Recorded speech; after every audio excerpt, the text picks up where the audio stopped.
Hello and welcome to Time Hack. I'm your host, the Minuteman, and today's video is going to be part one of my watch collection overview, state of the collection, however you want to call it.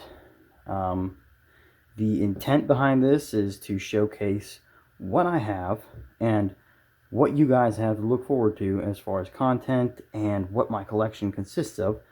Hopefully you're going to see some pieces here that pique your interest, that you want to hear more about.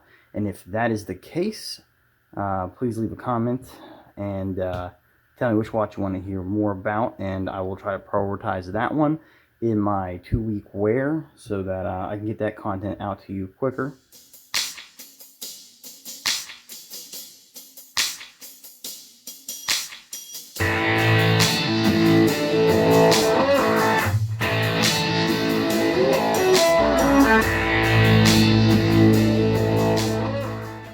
With that being said, if you wouldn't mind dropping me a like, sharing, subscribing, hitting that bell icon so you get notifications for whenever the next content is released, it would mean a lot to me. It would help this community grow, and I definitely would like to see where we can go from here. Now, with that being said, we're going to dive into the watches we have in front of us right now. So I'm going to start off with my G-Shocks.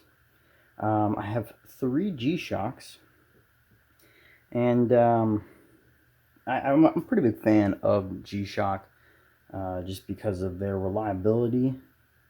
In the role of a Minuteman, soldiering in general, I imagine also for policing and really any job that is high impact, a contact sport kind of job, construction, first responders in general, these are the watches that I think you should go with. And I'll do a further review on these pieces obviously when I get around to wearing them for my 2-week period. This one's a little grubby. This one went out to a civil disturbance that I was called out for. I was out for a good while handling that disturbance with my unit. So this one is particularly high speed because it is solar and atomic, and it boasts all of the indestructible credentials that G-Shock has. Now this one has been a pain for me to operate personally. I'm confident it's user error, but I cannot get it to retain the correct time. I might not have selected the correct city or time zone, so again, possible user error. Hopefully I'll be able to solve that and figure it out. Next up, we have what I like to call my duty watch. This is the watch I wear pretty much anytime I'm in uniform. If I get called up for natural disasters, civil disturbances, you name it, this is going to be on my wrist, as well as regular drills or AT schools I might attend. You can already tell that I'm a watch nerd solely by looking at this. I got the adapters on here, I've got a Barton strap, and I've got these bull bars on the watch. All of that, it probably exceeds the purchasing price for this watch, which is, I paid $40 off Amazon for it, brand new. So only a nerd in a particular hobby would spend the equivalent of the main portion of the hobby on the accessories for the said hobby. So yep, love this watch. Definitely looking forward to doing a review on it. I probably would call this the ultimate modern field watch. All right, this piece here is the Casio World Time, and I picked this one up at AIT simply because I was bored, and I must have had a weekend pass, went to the PX and saw it for $20. Good little watch for military use It's got an impressive battery life on there, but it lets you track multiple time zones. So if you get called out anywhere that isn't to your local state or wherever you live, you can quickly check what time it is. Plus, I might mod this. I might do a video on that. It's apparently there's a large modding scene for these, so I'd love to get into that. You know, part of this hobby is I like to tinker on my watches, so I might do some high-speed mods for this. Get some like tactical green display going. But yeah, so definitely a decent watch for the money. I don't wear it very much because it's not as tough as a G-Shock. But hopefully with mods, it'll work its way into my rotation a little more. So here is my baby G. This is the only baby G I've had. And I guess the difference being between, you know, these pieces here is your standard G is bigger than a baby G.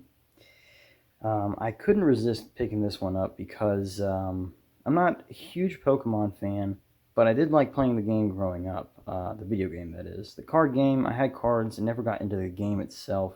Didn't do Pokemon right, I guess, as a kid. But so I saw this piece and I had to pick it up. Came with a cool Pokeball, which you got here. So that just kind of sits on a shelf. But this one's super cool because of the little Pikachu you get on the backlight. I love watches that do fun things like that. The color on the band is great. It's unique. You know, it looks like what my old Game Boy display looked like. So definitely a big fan of that. This one doesn't go to any serious environments with me because I like to keep it, you know, as nice as I can. But if I had to, I'd be pretty confident rolling out with one of these on. But it's my weekend watch normally if I want something fun. Nothing serious. Kind of helps. My watches kind of set my mood for me a little bit. You know, if I look at this, I really can't be too uptight. I mean, it's a Pokemon watch. Okay, so this is my last Casio. And I don't know the model number of this. You know, pretty cheap. You can pick them at Walmart. I don't wear this as much, but you know, I like cheap watches. They help me change up what I'm wearing. So really not too much to say about this one. Now this one, on the other hand, I absolutely love. This has a great story behind it as far as how I picked it up and got it running again. My father was really big into Commodore. That's what he learned to program on.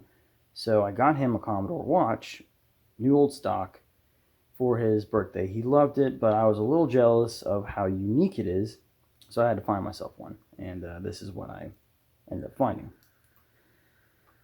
So that concludes my digital section. We're going to move on to my dress watch side of the house here. I'm going to work my way from these dress pieces and end on these Accutrons. Alright, so I'm a huge Bulova fanboy. I love the watches this company produced. Yeah, as you can see here, I got the, again, only a nerd would go ahead and buy a watch counter mat that would have been used to sell these pieces back in the day just to display his watches on. So starting off here, we've got a Bulova Super Seville, which I guess I'm not a big Rolex guy, so I don't, correct me if I'm wrong on here, but I think this is supposed to be kind of a homage to the Oyster. Yeah, it's got a nice date function here. So annoyingly though, there is some like lint and scratches on the dial. So I don't know if this might have been frankened or a botched restoration. But yeah, I like wearing this little watch from time to time. Next up is a Macy's exclusive Bulova American Clipper. I'm happy I picked this up because this is a modern sizing of a watch that is pretty important to me. So, you know, classic little piece that I can run around with and don't really worry about it not running because it is a modern Miyota in there. So if anything goes south on this movement, I might just grab a whole new movement if I need to. So the piece that inspired me to purchase that Macy's exclusive is this guy right here. I don't know the model name, but this is the first vintage watch I purchased. Got it for 25 bucks. Thought I had gotten a pretty good deal on there. But I didn't know much about vintage pieces at the time, and this took a dive onto the concrete. So it's not running very well at all. It'll run a little bit and then stop. I need to open this up at some point to work on it. And then hopefully we'll get it running smoothly again.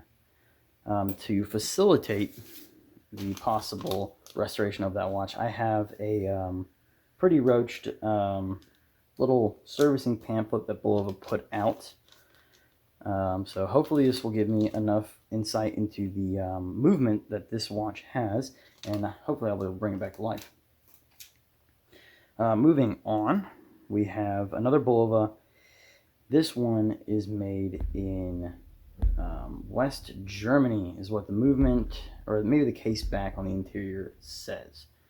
So I think that's pretty unique, and I had to pick it up. This little guy runs, but I don't know if it's the click in there, but it's pretty rough when you try to wind it. But it'll run. So this will have to probably get opened up, and we'll take a look inside at some point.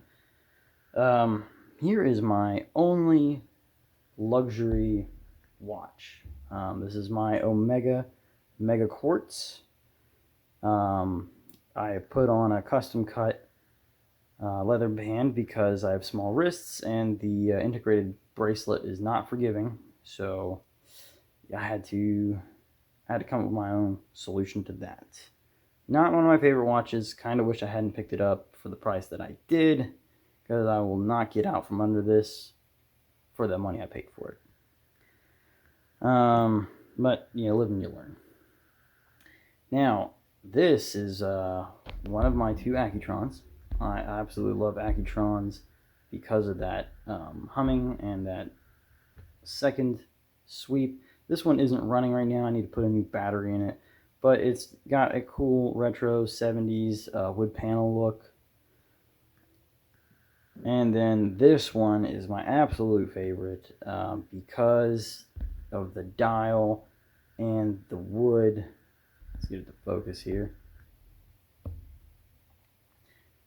This one runs, as you can see, smooth secondhand. Just a beautiful dial and cheesy 70 wood.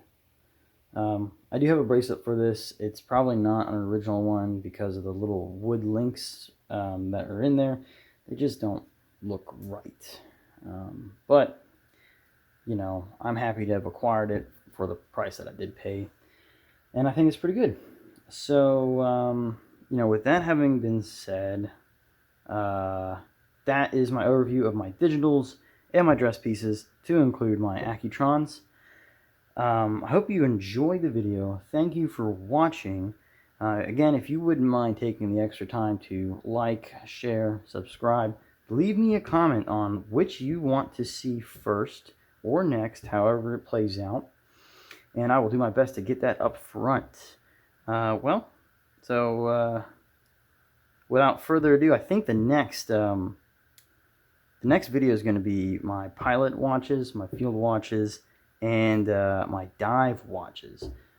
I have a sizable collection of divers. I think hopefully you'll enjoy. I collect just about a little bit of everything. But I think I've gone on for a little too long here, so remember to to come back, check out my content. As always ready, always there. Minuteman out.